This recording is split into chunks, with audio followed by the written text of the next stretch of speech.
Welcome, welcome, welcome. So you must be very interested to attend the webinar. We'll share some important information with you today. But why pathology is the business to go?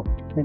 So let us discuss these points. नहीं, बहुत ही upcoming और बहुत ही lucrative business है. So why you want to enter the pathology business?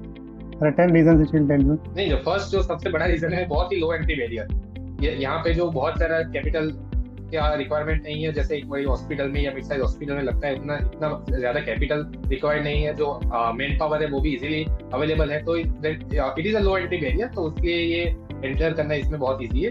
Second reason is कि quick break even. जैसे कि बाकी सब बिजनेस में ब्रेक इवन लगने में 1 साल 1.5 साल लग जाता है, बट ये बिजनेस में ब्रेक इवन पर पहुंचना बहुत ही इजी है comparatively other business. Third point is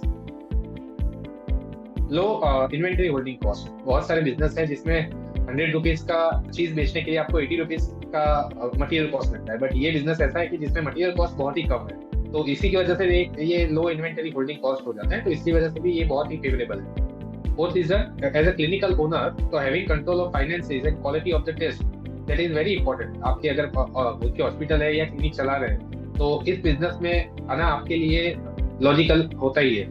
second, fifth is evergreen business. ठीक है, आपने जो हेल्थ केयर में वो उनको पता ही है कि इट इज एवरग्रीन बिजनेस. जैसे आपके पेशेंट्स जैसे आ रहे हैं पूरे साल, इस तरह के पैथोलॉजी लेबोरेटरी में भी पूरे साल पेशेंट का फ्लो रहता ही है. ऐसा कोई सीजन नहीं है कि जिसमें पेशेंट का फ्लो एक बहुत ही सडन डाउन चला जाता है. तो overall it is evergreen and recession proof business. ठीक है. Sixth is local player are more dominant, because जो बहुत सारे बिजनेस है जिसमें जैसे ही बड़े प्लेयर आते हैं, नेशनल प्लेयर, तो लोकल प्लेयर को अपना बिजनेस समेटना पड़ता है या बिजनेस वाइंड अप करना पड़ता है. बट ये ऐसा बिजनेस है जिसमें always local player would be dominant.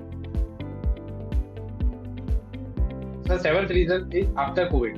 Covid के बाद पेशेंट के जो माइंडसेट है, जो हेल्थ के रिलेटेड अवेयरनेस है, वो काफी बढ़ गई है. तो जो B2B बिजनेस होता था पहले कि सिर्फ डॉक्टर्स या हॉस्पिटल से टेम्पल ज्यादातर आते थे, अभी डायरेक्ट पेशेंट भी अब बहुत आने लगे हैं. जो हेल्थ चेकअप है, जो इंश्योरेंस का कवरेज है, वो भी बढ़ने लगा है. तो और पेशेंट जैसे अपनी डिस्पोजेबल इनकम भी बढ़ रही है, तो उसकी वजह से आफ्टर कोविड जो अवेयरनेस लेवल बढ़ी है, उसका बहुत सारा बेनिफिट पैथोलॉजी डोमेन को भी मिलने वाला है.